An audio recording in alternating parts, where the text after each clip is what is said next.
We opened the doors 4 days ago, and to still see, if you look down, just all of those people walking around.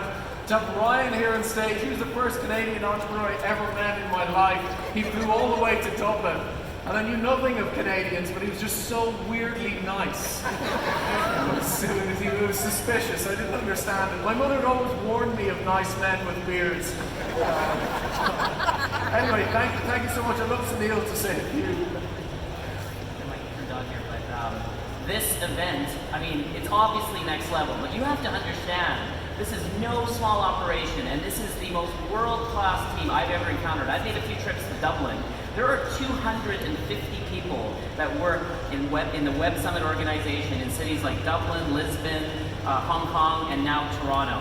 They are the most professional group of people I've ever seen. The way that they put on this event flawlessly, the stages are first class, everything is just incredible. We're lucky to have this here now, so we've got to run for Collision for 2 more years, June of next year. Can't wait to see you back here. Huge shout out to Toronto. I think this is the biggest event that we've ever had in the history of the tech industry in this country, and there's more to come.